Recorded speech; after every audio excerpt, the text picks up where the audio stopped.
Hey everyone, in this video I want to show you how to easily prevent algae from occurring with my plan that I use on a yearly basis.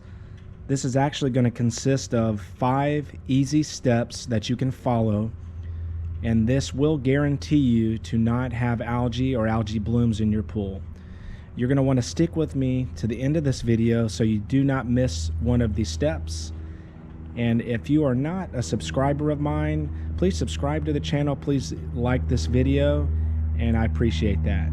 And I know everybody's time is really valuable, so I'm going to go ahead and get to this.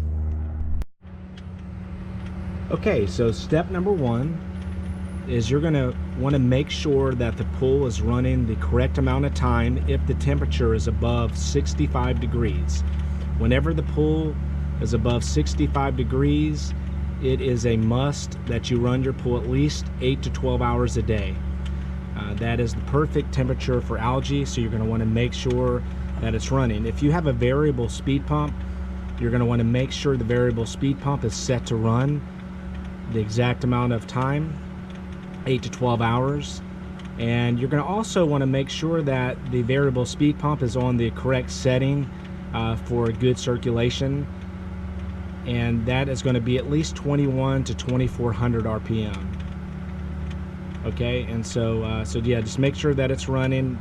This is a very important step, and this is what a lot of people that have return algae lack, is having it set to run the correct amount of time. Step number 2 is going to be make sure that the pool has good circulation. If you do not see the pool moving, generally in a clockwise or counterclockwise position, you're going to want to make sure you correct that. I see that a lot on pools where you're looking at it and the water's just sitting there. And that's a big part of algae growth. And so yeah, so you want to make sure that there's good circulation, and like in step number 1, you're going to want to make sure the timer's set to run the correct amount of time, and also that the circulation is good. Okay, and so we're going to move on to step number 3. Step number 3 is you're going to want to make sure that your filters are cleaned regularly.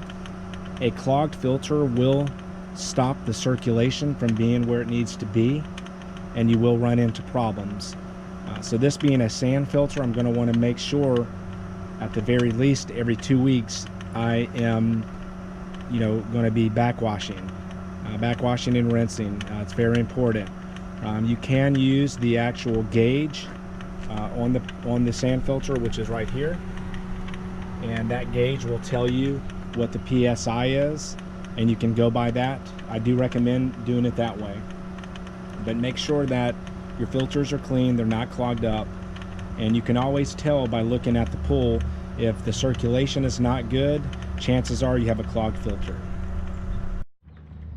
Step number 4, and these last 2 steps you're going to want to make sure you listen to. These are the most important steps out of this plan to prevent algae from growing in your pool. Okay, this one right here is a super big one. This is going to be the stabilizer levels. You want to keep your stabilizer levels between 30 and 50 parts per million. Whenever it goes above 50 parts per million, you're going to want to do a partial drain and refill. I've spoken about this step in a couple of videos in the past, but you're going to want to make sure that you keep those levels within that 30 to 50 range. So if it's above 50, do a partial drain and refill. Get it to, I recommend getting it to 30 parts per million. And once it's at that level, it'll be good for the whole summer. But that is one of the main parts of the chemical balance of a pool that it will actually cause the growth of algae. Just for instance, real quick, if your pool has if it's 40 parts per million, the higher it gets, the more chlorine you need. So at 40 parts per million of stabilizer, which is also called cyanuric acid or conditioner, you're going to need with it being at 40, you're going to need a 3 parts per million of chlorine to actually have a true working sanitizing level of chlorine.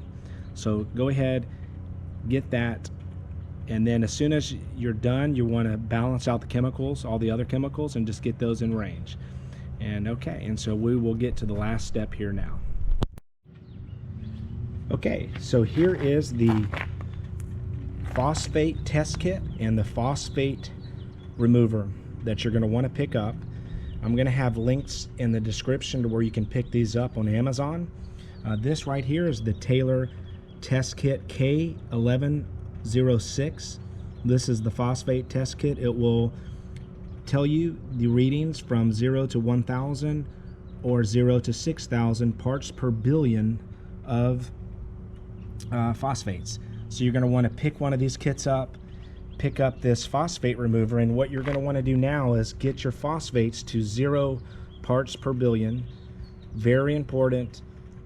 This is by far, besides lowering the stabilizer, this is the most important thing, is to take away the food for algae. And so phosphates are going to be one of the main foods that they actually need to thrive, to grow, to thrive. And most pools, if you have leaves that get in year round, you will run into phosphate problems.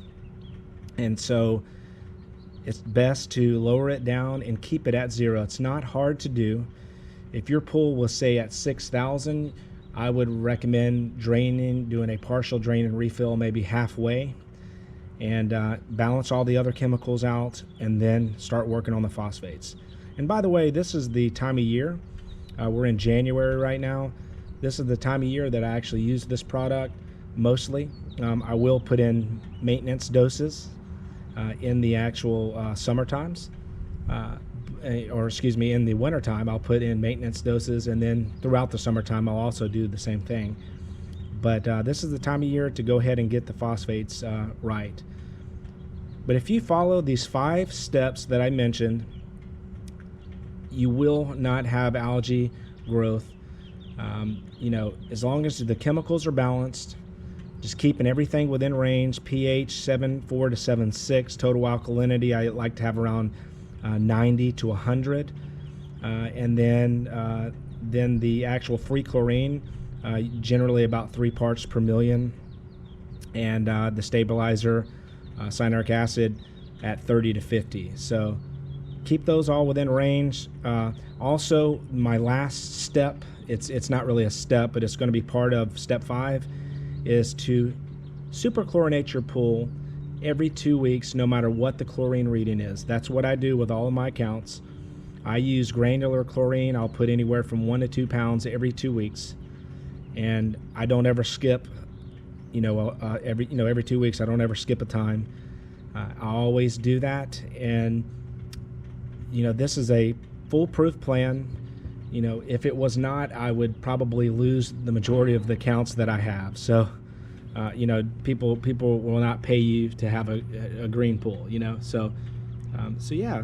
So if you like my videos, like I said earlier, please subscribe, please like this video, and I have a lot of other videos that I have planned to release here soon, and I will see everybody in my next video. Thank you.